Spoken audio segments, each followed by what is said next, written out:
Okay, and we're back. Hello, and welcome to the final stream for major contest playthroughs. Last up, we will have the last person in the field, I believe. We have Isla Arenosa GC. I'm sure I butchered that. I'm sorry. By Crossers7. Make sure I'm actually playing the back tees this time. I am not. That's a good catch. All right, let's give this a go. Again, having little bit of mixed feelings of being done with this. I am very excited that I no longer have to do these, or, I mean, I don't mind doing these. These have been fun, but it's just it's an obligation that I've had to take care of. This is certainly an interesting clubhouse. Definitely went with the Asian in theme or the Asian inspired objects. I like the creativity. I think it gets a little busy for my tastes visually, but that's okay.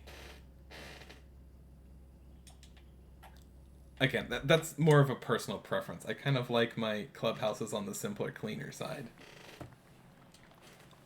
But there's nothing wrong with that clubhouse, and I appreciate the effort and ideas that went into it.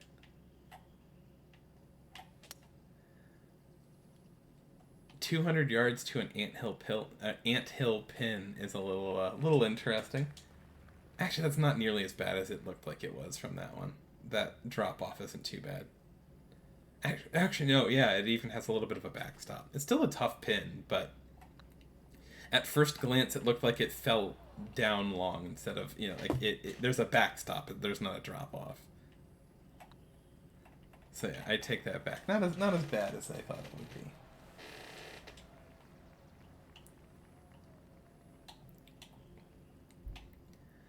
Yeah, I was gonna say like there's nothing really technically wrong with these bunkers. Like in terms of the construction, they're perfectly fine. But visually, they just don't really do a whole lot for me. They're very big and blobby.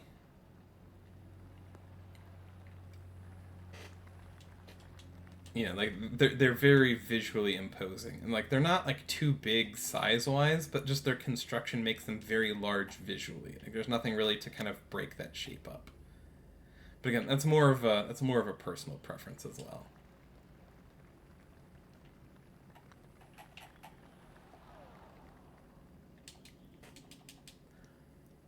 Again, I think it's funny how I'll do streams and sessions, and it always seems like there's a very common theme in like most of the courses I'll play over a session, and like I think just the way it worked out is the last four courses that I'm doing are um, are courses that didn't make the cut. And the common theme for these seems to be like I don't dislike anything that it did, but they're just kind of outclassed by the top half of the field.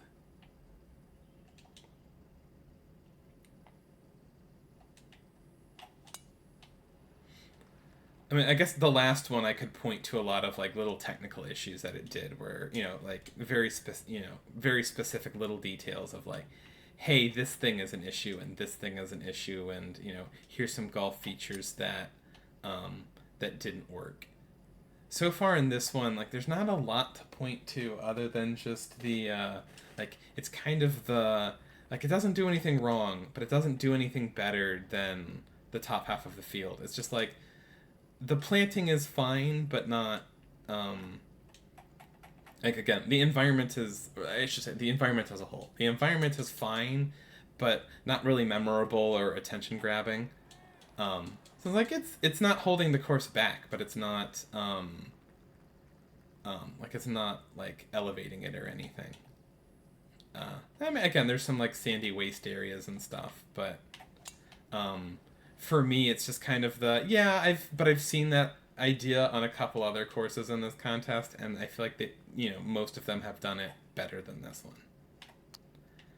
And and then the golf is just the hey, there's nothing wrong with any of the holes I've played so far, but it hasn't been the most engaging golf round for uh, for me either. It's just kind of the, yeah, this course is fine. There's no glaring issues for me to point at, but it's also just one where, it's a fine golf course in a contest where you need great to move on. Yeah, I will say, like, a lot of this environment starts to feel a little empty. Um, like, again, you're doing a delta course, and you don't really utilize the remove heavy rough tool that much. You plant grasses everywhere. Like, there's obviously like time put into planting, but grasses don't really have a very good render distance, and it's hard to build an environment off of just grass alone. Like, you need some like bushes, berry trees, like stuff to build up kind of shrubbery on a course for it to like not look empty. Like, again, I think looking at, say, like Rhino's course is a great example of like, hey, it still feels open. There's no trees or anything, but that course doesn't feel empty at all because he did a very good job with the planting. And this one is just kind of the, yeah, it just feels a little empty.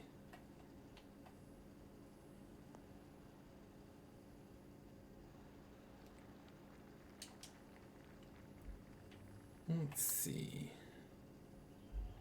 Hang in there. All right. Oh, hey, Weirzy. How's it going?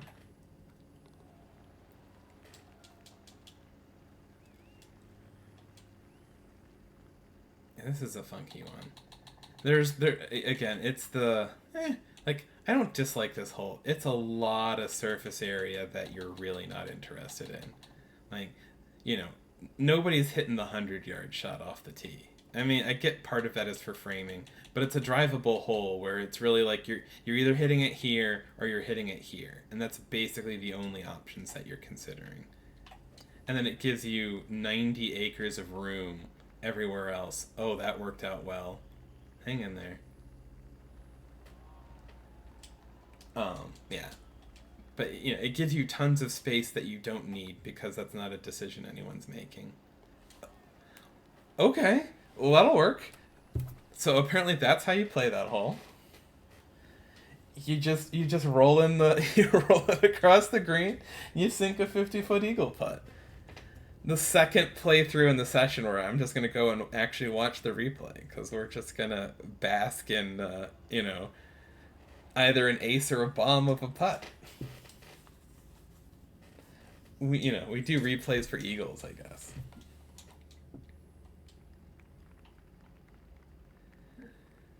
Yeah, this landing area is massive and very flat. Like, there's just nothing going on this tee shot.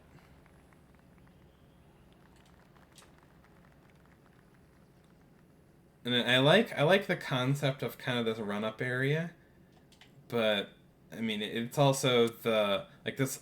It's a 3-shot hole, so the goal is to make the layup interesting. And since you're conceding driver, then like you can always assume that the player is basically as far as possible. Um, and then you just, yeah. So like this one's kind of a, you don't have to think about this hole because drivers conceded. There's not really any challenge on the layup. Like the area it's pinched is short of 3-wood, and so it's like everyone's gonna hit driver, everyone's gonna hit 3-wood, and then chip and putt. Like there's not really a decision to be made on that hole. Um, Again, I kind of get what you're going for here, but I think same thing with the last one. It's just kind of clunky. Oh, that's just a terrible shot. It's that you can cover that, but the landing area is small enough that I don't think anyone's gonna bother, especially when there's really not, um, like it's really tough to do a like, hey, here's an aggressive driver tee shot, when like as like trying to coax somebody into the aggressive play with driver when the reward is a 50-yard pitch over a wedge type thing. Like, I don't mind a short. To me, I don't mind short par fours where you're hitting wedges in, and like that. That's like hitting an accurate wedge. Is the challenge of the hole. But like I think when you're asking somebody of like, hey, you can hit an aggressive driver for an advantage, and then there's not really an advantage, is a tough way to do a short par four. Hey, there's another putt. So I was originally saying like I don't think this course does anything wrong in terms of golf. Like there's still not a lot that's really wrong with it, but it's also getting clunkier as it goes for me. Um, like this whole again, it's a functional golf hole, but like the driver is trivial. The second shot's not like difficult. The green's pretty easy. Like this is like in terms of like difficulty, it's very much a CC golf hole. So like just in terms of difficulty, it's not really what we'd want. And then even in terms of playing interest, there's not a lot going on there. Um, it just yeah, like it's just very straightforward, and you just kind of mindlessly hit it the hole.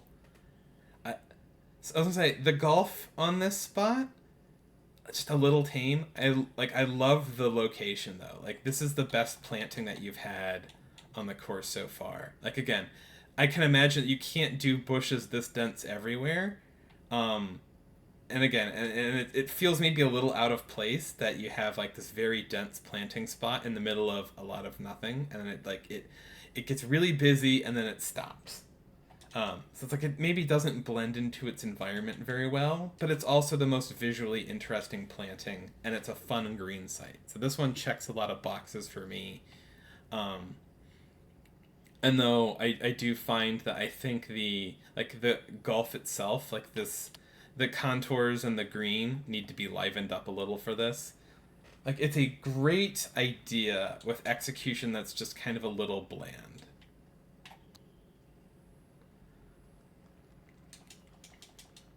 I think that'll be kind of the more of the final thoughts on this one is the yeah, like there's some good ideas and things like that, but there's just a couple kind of basic hiccups in some places, and it's really tough to compete in a contest field where, none of the top guys are making like technical mistakes. We're just like, yeah, there's a lot of potential in this course, and there's nothing really outright bad with it. It just kind of got outpaced by the rest of the field. It's been kind of the theme for this group here. Could be the first hole planted, then ran out of space elsewhere. Like I don't. Maybe they had plant meter issues, but this course isn't densely planted enough for me that I feel like that's a high likelihood.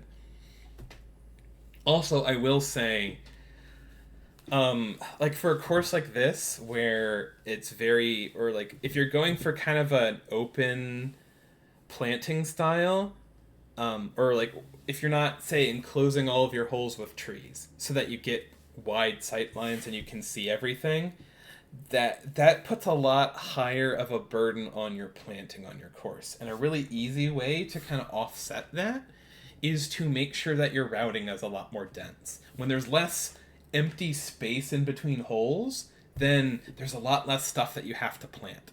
Um, and I think that's a kind of a common mistake I see newer designers make of when they do kind of open rugged courses like this where there's not a lot of trees and you're relying on like grasses and shrubs and the natural terrain as your visual interest, is that they spread their course way out, which then makes it like the difference between this routing and like a really good compact routing that you'd see on like a Tanner or a Ben course, like one of those guys, is you're having to do probably literally tenfold the amount of planting that those guys would. Or maybe not in terms of the amount of planting, because, say, Ben will get really dense with stuff. But in terms of, like, just the area that you have to plant is 10 times higher than what those guys are doing. And, like, Tanner in particular is the master of building a plot that basically requires zero planting because there's so few areas that are not a golf hole. Um, and it like so it's a really easy way to to make the course more interesting. Like interconnected golf holes and a sense of environment are a huge, huge boost to a course. So it's like not only are you making it easier on yourself in terms of planting, like you can save hours and hours of work with a good routing. Not only are you making it easier, like you're making it feel more cohesive and distinctive and interesting. So you're making it easier and better. Like it's a huge thing to nail down early in a project is making sure that the routing works. And to me, it's just like, you know, like this one just gives up too much space. Like it's you're making the from the get go you're making the work a lot harder on yourself. And I think it shows in again some of the like the golf and the planting. It's just like everything's fine, but it never quite comes together either. Yes, for sure. Actually, I might do a quick stream after this. Just a little after party. Uh, I can give you some examples and stuff there if you want. Um, but I don't want to do that on this video because that's a nice shot. Because I just wanna I want it to be focused on this course. Although we are done with it, and now we're done with the playthroughs. I can't believe we made it. But thank you everybody for following along on this journey. Thank you for those who have kept me company in the chat through all these playthroughs, who've watched the videos back. It's appreciated, and I want to say thank you to all of the contestants that made this contest possible. Thank you all for your hard work and your interest in golf courses, and you've given us plenty of things to play. You've given us plenty of venues for tour, and you've given us plenty of things to talk about. Just to discuss and review and all of that other stuff. So you guys are the lifeblood of the community, and we're happy to have all of you. So thank you everybody for a wonderful contest. We should have final results in the next couple weeks. I mean, they'll probably be out by the time this video gets uploaded to YouTube, but that's okay. And I think maybe we'll upload we'll do a stream for that. Maybe I'll upload that to YouTube as well. But anyways, thank you everybody. It's been great, and we will I won't catch you in the next one. I'll see you around sometime. Thank you everybody.